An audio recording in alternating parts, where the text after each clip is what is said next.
Trabalho sobre as perguntas frequentes do cyberespaço.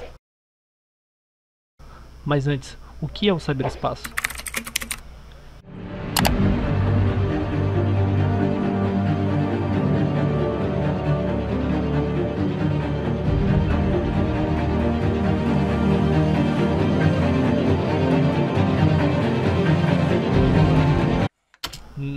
Não é esse espaço.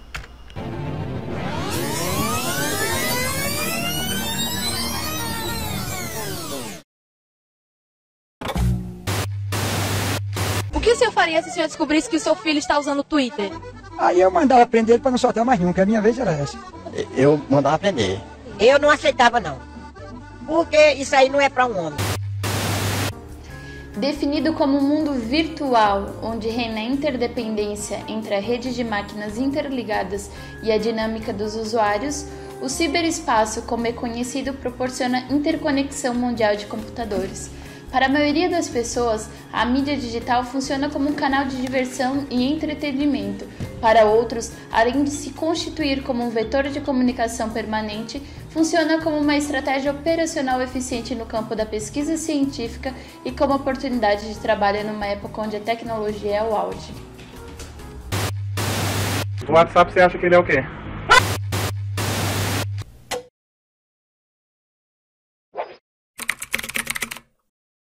O risco existe. Ao acessar a internet, exige equipamentos que geralmente é bem caro para a maioria das pessoas, sem contar a falta de sentido político para democratizar o acesso à internet de comunicação.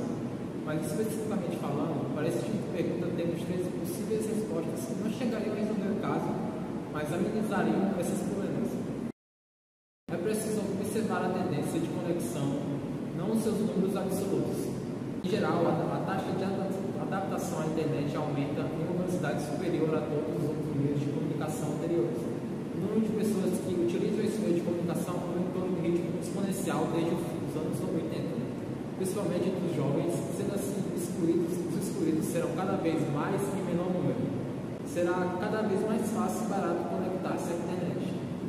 A instalação e manutenção de equipamentos para o uso de internet requer de fato habilidades bem desenvolvidas, mas em contrapartida com o uso da leitura e da escrita entre indivíduos e organizações reduz a rigor a necessidade de conhecimento técnico específico no manuseio de determinados equipamentos. Além disso, os programas para a conexão tenderão a ser barateados. Qualquer avanço no sistema de comunicação acarreta necessariamente a uma exclusão. Cada nova tecnologia de comunicação exclui algumas pessoas. Por exemplo, somente depois da invenção da escrita é que analfabetos passaram a ser excluídos da sociedade. Em geral, toda sociedade vai gerar excluídos. Nesse sentido, isso é em tese normal para a natureza humana. Mas o problema do acesso para todos não pode ser reduzido apenas a dimensões tecnológicas e financeiras. É preciso que o indivíduo, antes de qualquer coisa, esteja sempre participando ativamente dos processos de interconexão inteligente no âmbito coletivo que representa a internet. Do ponto de vista da conectabilidade, é preciso que as políticas voluntárias de luta contra a desigualdade e a exclusão ganhem mais autonomia entre as pessoas e os respectivos grupos envolvidos.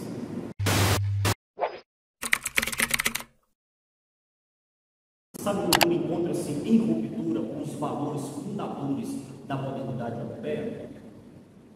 A sabedocultura é herdeira das concepções iluministas. Para isso, precisamos entender o que foi esse movimento. Um importante debate surgiu ainda no século XVIII, sintetizado nos seguintes dizeres: o que é o iluminismo?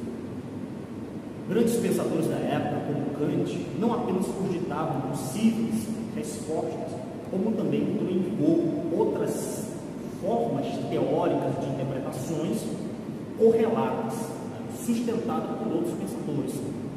Por exemplo, nós tivemos Voltaire e Rousseau. O exemplo mais claro disso se trouxe principalmente na relação estabelecida direta ou indiretamente com o movimento iluminista em relação à Revolução Francesa, realizada, sintetizada no lema liberdade, fraternidade e igualdade, ou liberdade, igualdade e fraternidade. Resumidamente, podemos dizer que o movimento iluminista se caracterizou pelas suas concepções políticas, intelectuais e filosóficas, ocorrida principalmente na Europa com difusão, com influência das ramificações intelectuais em outras partes do mundo. Eles, de forma geral, sublinhavam que a razão foi e é o elemento imprescindível à constituição da ciência. De igual modo, eles externalizavam, claro e precisamente, que suas posições eram claramente contrárias ao espiritismo. Podemos dizer, desse modo, que a cybercultura derivou do movimento iluminista, ainda que seja de forma distante, incompleta ou tardia. A troca de informações, de conhecimento, pode ser interpretada como um elemento propulsor do conhecimento, seja no aspecto tecnológico ou das relações no seio da sociedade. Na era midiática, podemos assegurar precisamente alguns elementos basilares, fazendo alusão ainda ao período da Revolução Francesa, onde a igualdade possibilita que todos os indivíduos, tendo acesso aos meios, venham a se exprimir para todos. A liberdade, de igual modo, seguindo esse mesmo parâmetro, proporciona, através dos programas de codificação, o acesso transfronteiriço que são aplicáveis às múltiplas e distintas comunidades virtuais em todo o mundo. Já a fraternidade, podemos assegurar, podemos ressaltar, salientar, sublinhar que a fraternidade ela está relacionada a uma comunicação simultânea, interconectada e âmbito global. Nesse aspecto, alguns elementos são assegurados para todos aqueles que estão inseridos nesse âmbito virtual ou nessa cadeia de informação.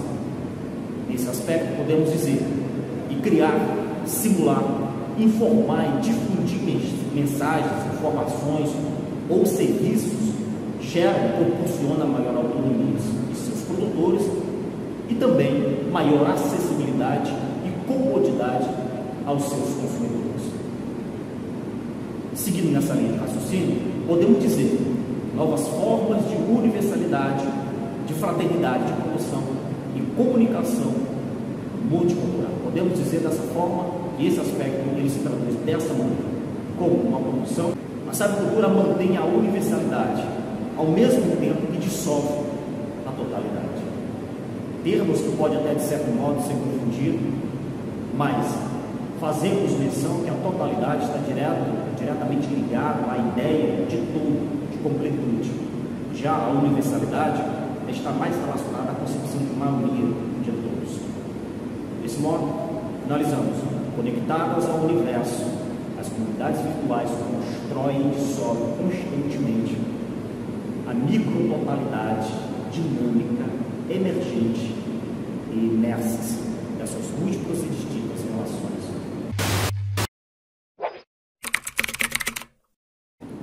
Já que teoricamente podemos postar qualquer coisa na internet sem supervisão ou uma censura, não dá para simplesmente conferir qualquer informação que encontraremos nas redes. Mas ainda assim, alguns sites são mantidos por instituições sérias e fiscalizam seu conteúdo com o objetivo de proporcionar uma melhor experiência de confiabilidade ao internauta e ao público consumidor. Além disso, os melhores sites com fontes autênticas têm mais destaque e frequentemente são indicados com catálogos ou índices dos algoritmos com maior frequência. O funcionamento da rede depende, portanto, da responsabilidade dos fornecedores e dos usuários de informação nas relações virtuais, nos espaços públicos ou privados da navegação.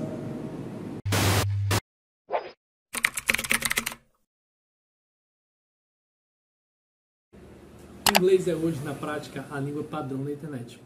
Além disso, as empresas e instituições de informações formam maioria dos Estados Unidos.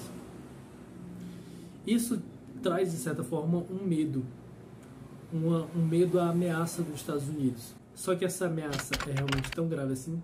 Para responder essa pergunta, precisamos entender que o cyberespaço difere das mídias de massa, que são meios de comunicações que difundem as informações programadas a partir de um centro de direção de um grande número de receptores anônimos. A exemplo, a televisão, o cinema, o rádio. O cyberespaço, por sua vez, ele não tem esses centros de difusão de informações, como essas mídias. Na verdade, ele possui espaços comuns onde pessoas podem procurar e acessar o que lhe interessa, mais parecido com o mercado de informações. Os servidores são mais parecidos com uma grande loja em que elas podem achar o que elas procuram em meio a várias opções. Isso pode ser visto como um problema, visto que qualquer pessoa pode colocar em circulação, por meio de obras fictícias, reportagens ou criar notícias falsas. Mais exemplo disso é a respeito das fake news. E tudo isso faz com que o indivíduo faça parte de uma comunidade virtual, ou, nas piores das hipóteses, de uma bolha, onde tudo o que lhe é mostrado é apenas tudo o que ele procura. Assim, ele vive numa bolha fictícia em que ele não possa ter de encontro com outras opções, de encontro com outras ideias e variadas ideias em que possa ter, ele simplesmente só vai achar o que ele procura, o que for do seu viés, o que for do seu agrado. Isso impossibilita ele de conhecer novas culturas, de conhecer novas opiniões e de algo que possa lhe tirar além do cotidiano. E você, está disposto a furar sua bolha? Sobre a linguagem, é inegável que o cyberespaço é capaz de levar essas diversidades para outros lugares do mundo. Houve uma matéria dizendo que em Portugal, crianças portuguesas estavam começando a falar português e isso estava preocupando as mães porque elas estavam assistindo o youtuber brasileiro Lucas Neto. E isso a gente pode pensar como a língua não pertence apenas a um lugar no cyberespaço. Ela é capaz de percorrer o mundo inteiro. Mas o inglês é a terceira língua mais conhecida do mundo e a principal e majoritária na internet, pelos internautas. O que fazer? O bom senso indica que sempre quando for se enviar algum vídeo ou algum tipo de mídia do tipo, possa ter o original, mas quando for, no caso, falando num vídeo que for para outros lugares, um vídeo que for para percorrer, possa também ter uma opção em inglês, que assim possa ser mais fácil de distribuir esse vídeo para outros lugares do mundo. É isso.